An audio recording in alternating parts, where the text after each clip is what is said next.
Assalamualaikum warahmatullahi wabarakatuh. Perkenalkan, nama saya Muhammad Fikri Hipi dengan NIM F221230028. Saya dari Prodi S1 Arsitektur Universitas Tadulako. Di video kali ini saya akan menjelaskan terkait tugas-tugas dari mata kuliah struktur dan konstruksi bangunan bertingkat rendah. Nah, di mata kuliah ini kami ditugaskan untuk membuat konsep struktur, mulai dari konsep topografi, kemudian konsep substruktur, selanjutnya kolom dan balok, kemudian ring bulk, dan terakhir itu rangka atap. Langsung saja ke videonya. Punya view dan biaya konstruksi. Mengapa view ini menjadi dasar pertimbangan? Karena mengingat studi kasus dari stupa saya, yaitu hotel dan resort, yang mana hotel dan resort ini sangat membutuhkan view. Jadi saya rasa ini dapat menjadi pertimbangan. Kemudian selanjutnya itu biaya konstruksi. Ada namanya itu pendekatan ekonomis. Jadi bagaimana caranya kita agar tidak terlalu menghamburkan biaya dalam pembangunan suatu bangunan. Kemudian untuk analisisnya itu bisa kita lihat tapak saya itu dia berada di Limboro, Kabupaten Donggala, sorry. Kemudian di sini saya buat section, jadi bisa kita lihat di sini elevasi dari konturnya sendiri dia bervariasi. Jadi ada di bagian sebelah timur itu dia menanjak, kemudian di bagian tengahnya itu menurun, dan di bagian timurnya menanjak lagi. Jadi selanjutnya ada beberapa metode pengolahan kontur. Yang pertama itu ada metode cut and fill, proses pemotongan tanah atau cut di area tinggi dan pengisian atau fill di area rendah untuk menciptakan permukaan yang lebih rata. Metode ini umum digunakan untuk mempersiapkan lahan agar lebih optimal bagi konstruksi. Kemudian ada namanya metode kontur alami atau adaptasi kontur.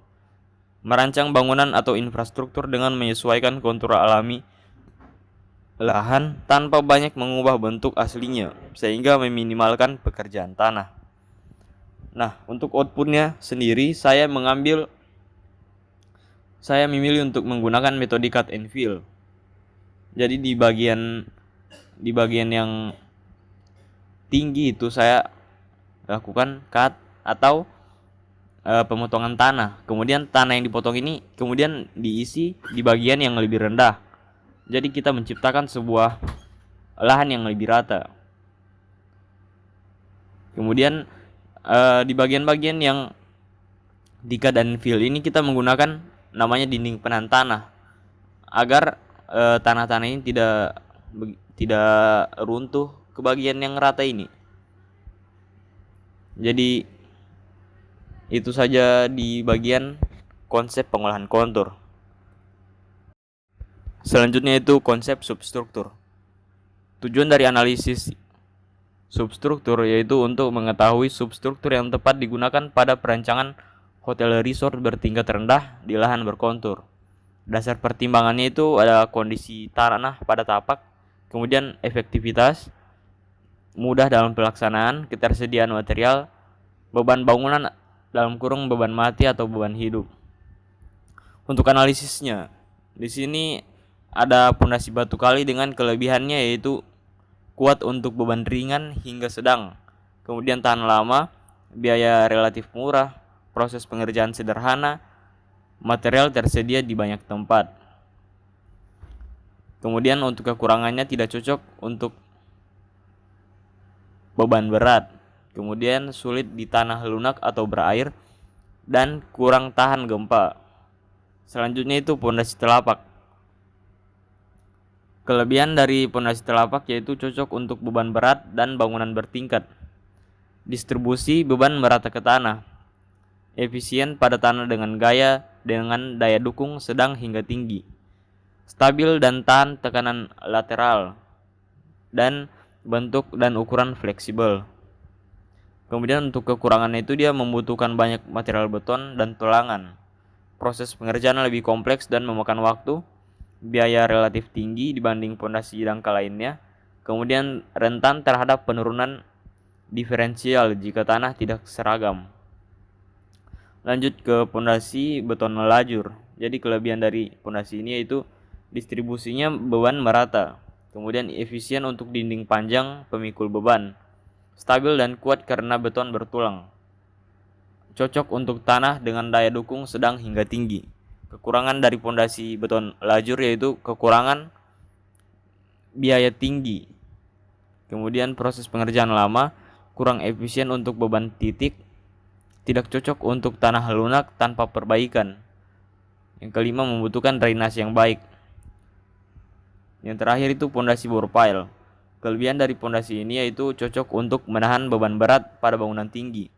Dapat digunakan di berbagai jenis tanah termasuk tanah lunak. Kedalaman dapat disesuaikan dengan kebutuhan beban dan kondisi tanah. Kekurangannya, biaya tinggi karena membutuhkan alat berat dan teknologi khusus. Yang kedua itu proses pengerjaan lebih lama dibanding pondasi lainnya dan membutuhkan tenaga ahli untuk instalasi yang tepat. Jadi untuk outputnya itu saya menggunakan pondasi telapak sebagai pondasi utama dalam perencanaan hotel resort bertingkat rendah. Lanjut ke konsep kolom dan balok.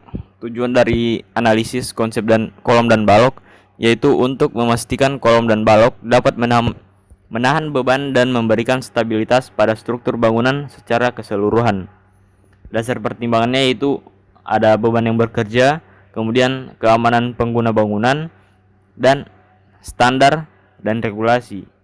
Untuk analisisnya itu dalam Pedoman Perencanaan Pembebanan untuk Rumah dan Gedung atau PPURG 1987, beberapa jenis beban yang bekerja pada bangunan yaitu beban mati, yaitu berat semua bagian tetap gedung, termasuk elemen permanen, penyelesaian mesin dan peralatan yang menjadi bagian tak terpisahkan dari gedung. Kemudian ada beban hidup, beban akibat penggunaan gedung, termasuk barang, mesin atau peralatan yang dapat berpindah dan diganti selama masa pakai gedung. Yang ketiga itu ada beban angin, beban yang disebabkan oleh perbedaan tekanan udara pada gedung atau bagian gedung. Selanjutnya beban gempa, beban statik ekuivalen atau gaya yang muncul akibat gerakan tanah selama gempa. Dan terakhir itu beban khusus, beban akibat suhu, pemasangan, penurunan pondasi, susut, gaya rem, gaya dinamis mesin, dan pengaruh khusus lainnya. Selanjutnya dalam SNI 2847/2019, beton struktural dapat dikelompokkan menjadi beberapa kelas, yaitu kelas 1, beton dengan mutu K100, K125, K150, K175, dan K200. Beton ini biasanya digunakan untuk pengecoran non-struktural atau konstruksi yang tidak membutuhkan tulangan beton. Kelas 2, beton dengan mutu K225, K250, dan K75. Beton ini biasanya digunakan untuk pekerjaan struktural seperti pengecoran jalan, kolom, lantai, pondasi, dan seluruh. Dan kelas 3, beton dengan mutu K325, K350, K375, dan K450 dan K500. Beton ini biasanya digunakan untuk konstruksi berskala besar seperti pembangunan lantai jembatan, balok, dermaga, flyover, landasan pacu, dan terowongan bawah tanah. Nah, untuk analisis selanjutnya itu ada teori strong column, weak beam. Menurut konsep perencanaan ini, elemen kolom harus didesain lebih kuat dari elemen balok, sehingga jika struktur mengalami pembebanan yang berlebihan, elemen balok akan mengalami kerusakan lebih dulu daripada elemen kolom. Menurut Budiarti et al. 2022. Jadi bisa kita lihat di gambar ini bahwa yang sebelah kiri itu dia atau bagian A, dia baloknya lebih kuat daripada kolomnya. Jadi baloknya lebih besar dibanding kolom. Kemudian untuk yang sebelah kanan itu atau bagian B, dia kolomnya lebih kuat dibanding balok. Jadi dimensi kolom lebih besar daripada dimensi balok. Berdasarkan teori tadi, ilustrasi yang benar itu di bagian B. Jadi kolomnya lebih besar dibanding balok. Kemudian untuk kelebihan dan kekurangan material kolom dan balok. Untuk material baja, untuk kekuatannya itu sangat kuat, kemudian daya tahannya baik, waktu pengerjaan sangat cepat, dan biayanya mahal. Kemudian untuk beton bertulang, kekuatannya itu kuat, daya tahannya sangat baik, waktu pengerjaan cepat, biaya lebih murah.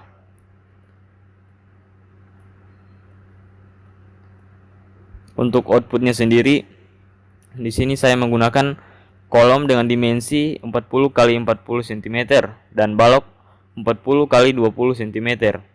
Jadi di sini saya menerapkan teori yang tadi, yaitu kolom harus lebih besar dibanding balok. Strong kolom, weak beam. Kemudian di sini saya menggunakan mutu beton K300 untuk material dari kolom dan balok ini. Kemudian saya menggunakan material beton bertulang. Bisa kita lihat di sini gambar sambungan kolom dan balok beton bertulang. Lanjut ke analisis berikutnya, yaitu dia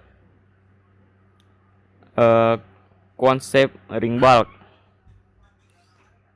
Jadi tujuan dari analisis ring bulk itu untuk memastikan fungsi ring bulk sebagai elemen pengikat yang memperkuat kestabilan bangunan, mencegah retak pada dinding, dan mendistribusikan beban secara merata ke struktur di bawahnya.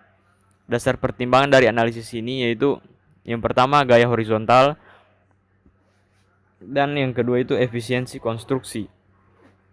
Untuk analisisnya sendiri, menurut Studek 2005, ring bulk dengan ukuran 15 cm x 20 cm digunakan untuk bangunan satu lantai atau struktur ringan. Ukuran ini memadai untuk dinding rumah tinggal dengan beban sedang hingga ringan. Kelebihan dari ring bulk dengan ukuran tersebut yaitu lebih ekonomis karena memerlukan lebih sedikit material. Yang kedua, cocok untuk bangunan sederhana dan rumah tinggal satu lantai. Yang ketiga itu pemasangan lebih mudah dan cepat. Untuk kekurangannya, dia tidak cocok untuk bangunan bertingkat dan kurang efektif dalam menahan beban yang besar. Selanjutnya itu menurut Nilsson dan kawan-kawan 2004, ring bulk dengan ukuran 20 cm x 30 cm digunakan untuk bangunan dengan beban struktur yang lebih besar, seperti bangunan bertingkat. Dimensi ini memberikan kekuatan tekan dan lentur yang lebih optimal, terutama untuk bangunan yang memerlukan stabilitas tinggi. Untuk kelebihannya, dia mampu menahan beban berat, cocok untuk bangunan bertingkat, stabil terhadap gaya horizontal dan vertikal. Kekurangannya, dia membutuhkan lebih banyak material sehingga biaya lebih mahal. Untuk outputnya sendiri, saya menggunakan ring bulk dengan ukuran 20 x 30 karena studi kasus saya yaitu hotel resort di lahan berkontur dan bertingkat 3-4 lantai. Jadi bisa dibilang itu sudah beban yang dia pikul sudah lumayan berat. Jadi saya menggunakan ring bulk dengan ukuran 20 cm x 30 cm. Selanjutnya yang terakhir itu rangka atap. Jadi tujuan dari analisis rangka atap ini yaitu untuk memastikan struktur atap mampu menahan beban yang bekerja padanya, seperti beban mati, beban hidup, beban angin, dan gempa, sehingga menjamin keamanan, stabilitas, dan efisiensi material. Dasar pertimbangan sendiri yaitu beban yang bekerja, material struktur, efisiensi dan ekonomis, dan kondisi lingkungan. Adapun analisisnya yaitu yang pertama baja ringan. Kelebihannya menurut Iden Wildensyah 2013, karena bobot rangka atap yang ringan, menurut yang ringan, maka beban yang ditanggung oleh struktur di bawahnya lebih rendah. Yang kedua, baja ringan bersifat tidak membesarkan api dan tidak bisa dimakan rayap. Kemudian pemasangan rangka baja relatif lebih cepat dan apabila dibandingkan rangka kayu. Yang keempat itu baja ringan nyaris tidak memiliki nilai muai dan susut jika tidak berubah karena panas. Untuk kekurangannya sendiri yaitu karena strukturnya yang seperti jaring ini, maka bila ada satu bagian struktur yang salah hitung, maka kegagalan bisa terjadi secara keseluruhan. Selanjutnya, rangka atau baja ringan tidak sefleksibel kayu yang dapat dipotong dan dibentuk berbagai profil. Selanjutnya, material kayu. Kelebihan dari penggunaan rangka kayu yaitu kuat terhadap gaya tarik, gaya tekan, dan momen lengkung. Yang kedua, mudah dalam pengerjaan. Ketiga, harganya murah dan lebih mudah dibentuk dibanding baja ringan. Untuk kekurangannya sendiri, dia mudah terbakar, mudah berubah bentuk, kemudian bobot lebih berat dibanding baja ringan, mudah lapuk terkena air hujan, dan mudah terserang hama atau rayap.